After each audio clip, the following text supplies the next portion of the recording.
So welcome back to my YouTube channel. So in this video I am going to tell you the new topic of optics.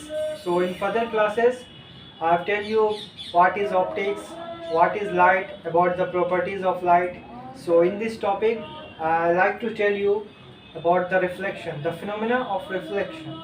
So reflection is basically what is we deal in today's class. So let's start the topic.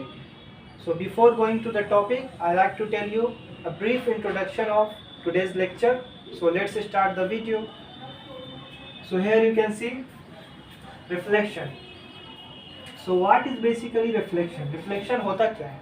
Reflection मतलब होता है किसी चीज़ का टकरा के उसी medium में वापस आना, यानी जिस मीडियम में कोई चीज़ गया है, जैसे हम लोग एक गेंद लेते हैं बॉल को जो हम दीवार पे मारते हैं दीवार पे, तो दीवार से टकराता है और वापस आपके हाथ में आ जाता है अगर आप अच्छे कैचर हो तो, ठीक है। तो लाइट का टकराना और उसी मीडियम में वापस आना, दिस इज कॉल्ड रिफ्लेक्शन। तो बेसिकली जैसे एक बॉल को थ्रो किया जाता है और बॉल पे टकराता है और वापस आता है, तो ये कहलाता है बॉल का रिफ्लेक्शन थ्रू द वॉल। उसी तरह से लाइट जब किसी मीडियम में टकराता है और वापस टकरा के उसी मीडियम में आ जाए, बाउंसिंग बैक यानी वापस आ जाए, तो बाउंसिंग बैक ऑफ लाइट यानी लाइट का टकरा के उसी मीडियम में वापस आना, उसको कहते हैं हम लोग reflection of light. Reflection of light आप लोग समझ गए होंगे, लाइट का टकराना और उसी मीडियम में वापस आना, this is called reflection of light. तो हम लोग लिख देते हैं रिफ्लेक्शन क्या है, बाउंसिंग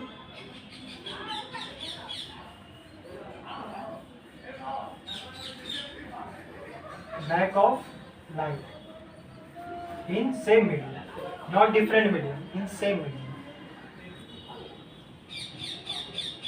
सेम मीडियम, लाइट का टकरा के उसी मीडियम में वापस आना, उसको कहते हैं हम लोग रिफ्लेक्शन ऑफ लाइट। ठीक है, रिफ्लेक्शन आप लोग समझ गए होंगे। अब हम लोग कुछ टर्म देखेंगे which is related to reflection, which is very relevant, which is very important that you must know if you want to know about the reflection. So reflection को जानने से पहले आप लोग कुछ पॉइंट्स, कुछ टर्म्स आपको समझने होंगे जिससे आपको ये कंसेप्ट क्लियर हो जाए। ठीक है, तो देखिए क्या है। सपोज दैट एक सरफेस लेते हैं,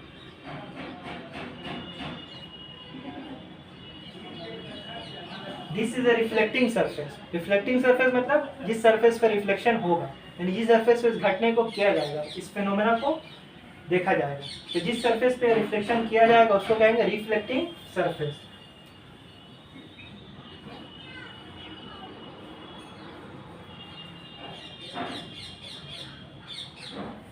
रिफ्लेक्टिंग सरफेस।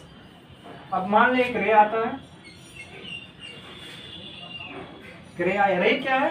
रे बेसिकली पाथ है, एक रास्ता है जो लाइट ट्रेवल करता है। जैसे कि हम बोलते हैं, हम लोग इंसान अगर कहीं चलता है, एरोप्लेन है तो एरोप्लेन का रास्ता क्या है? हवा में चलता है।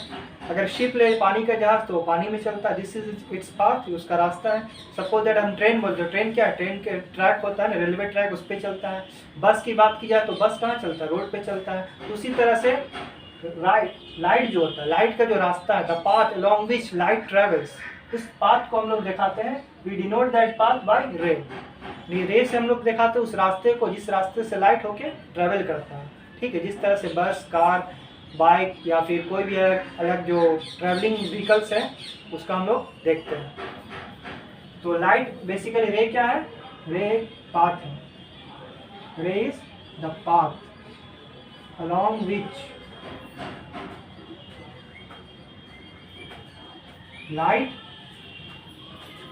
ट्रेवल, जिस रास्ते से होकर लाइट गुजरता है उसको कहते हैं रे ऑफ लाइट। ठीक है, और इसी ग्रुप ऑफ रे को, यानी रे के ग्रुप को कहते हैं हम लोग बीम ऑफ लाइट। यानी बीम क्या होता है? बीम है, भीम नहीं है। ठीक है, छोटा भीम नहीं समझना, this is beam, beam of light है। ठीक है, तो बीम क्या है? ग्रुप ऑफ रे ऑफ लाइट। ठीक है, ये रे ऑफ लाइट का समूह है, ग्रुप, उसको कहते हैं बीम ऑफ लाइट। ठीक है, तो रे क्या है? इंसिडेंट रे, जो सरफेस पे स्ट्राइक करेगा उसको कहेंगे incident. This is incident.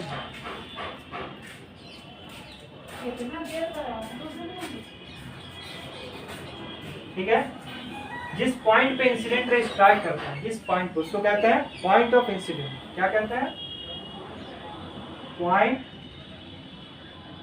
Of incident,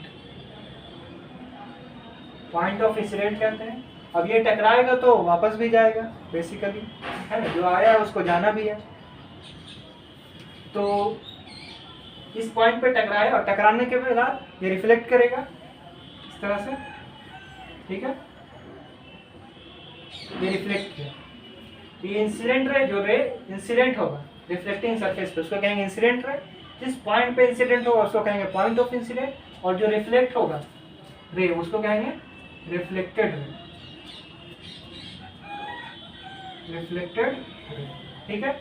और इन सब पे रिफ्लेक्टिंग सरफेस पे एक परपेंडिकुलर होता है इस तरह से, ये जो परपेंडिकुलर इसको कहते हैं नॉर्मल एन। ये perpendicular, the perpendicular which is drawn on the reflecting surface is called the normal, ठीक है। और एक जो एंगल बन रहा है, देख सकते हैं नॉर्मल और इंसिडेंट रे के बीच में एक एंगल बन रहा है, दूसरा एंगल नॉर्मल और रिफ्लेक्टेड रे के बीच में बन रहा है। तो ये एंगल को कहते हैं angle of incident, angle I, angle between incident ray and normal. और दूसरा एंगल बन रहा है रिफ्लेक्टेड रे और नॉर्मल के बीच में, दिस इज एंगल आर। तो angle between reflected ray and normal उसको कहते हैं एंगल ऑफ रिफ्लेक्शन, ठीक है। और एक और एंगल आप लोग देखेंगे कि ये रिफ्लेक्टिंग सरफेस और इंसिडेंट रे के बीच में बनता है, इसको कहते हैं ग्लैंसिंग एंगल ऑफ इंसिडेंट, ठीक है, glancing angle of incident. This is the Greek alphabet lambda, ठीक है, इससे हम लोग डिनोट करते हैं लैम्डा आई, मतलब ग्लैंसिंग एंगल ऑफ इंसिडेंट।